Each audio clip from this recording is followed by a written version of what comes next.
Халида Хусейновна, пожалуйста, не уходите далеко от трибуны, потому что у нас в гостях сегодня присутствует еще один летчик. Вы все его хорошо знаете. Просим подняться на сцену Героя России Дамира Касимовича Юсупова.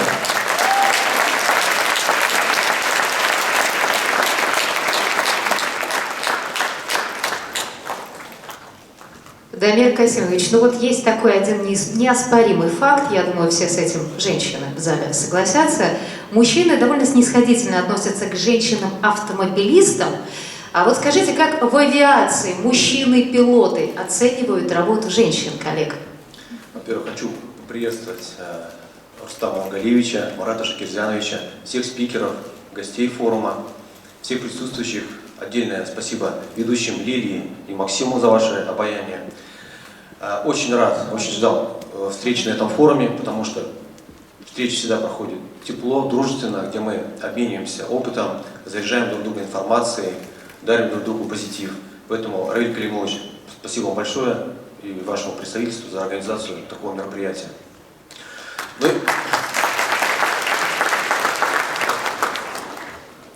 Конечно, существует такой небольшой стереотип, что женщинам как будто бы не место в небе, но такие профессионалы, как Халида Хусейновна, Светлана Капанина, доказали обратное.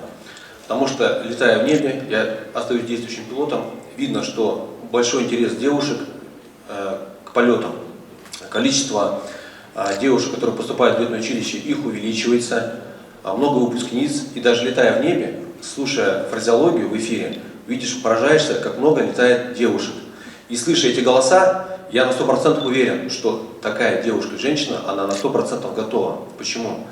Потому что, зная такое предвзятое отношение к себе, она проходит более сложный, более тернистый путь, она ощущает на себе вот такие мужские, такие недоверчивые взгляды, она и теоретически готова, и практически, и тренажерную подготовку проходит на отлично, просто так никто никого к полету не допустит. И поэтому, учитывая вот такое отношение к себе, они еще более скрупулезно готовятся к полетам и доказывают о том, что еще дадут фору многим мужчинам. Поэтому, Халида Хусейновна, летая с вами в Пятом океане, в воздушном, я прекрасно понимаю, насколько вам все это сложно удалось, и низкий вам поклон. Большое вам спасибо. Большое спасибо, очень рады видеть вас сегодня среди гостей. Вы что-то хотели добавить? Да, хотела добавить. Я хочу сказать, что командир корабля и его экипаж в этом году награжден Федерацией Международной авиационной федерации дипломом за невероятный поступок, как outstanding диплом. Так что мы ему обязательно это вручим. Я как генеральный секретарь Федерации авиационного спорта об этом знаю. И обязательно тоже хотел бы быть на вручении. Спасибо.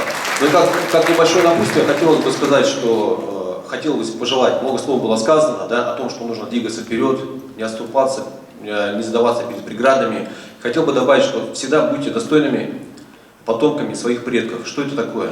Это, если вы студенты, это достойно, это честно, прилежно учиться. Если вы работаете, это достойная работа, самоотдача. Если вы спортсмен, это тренировки.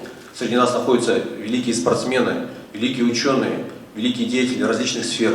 Поэтому работайте на благо страны, на благо республики, на благо народа. Всем здоровья! Спасибо, дорогие наши летчики. Просим занять вас свои места.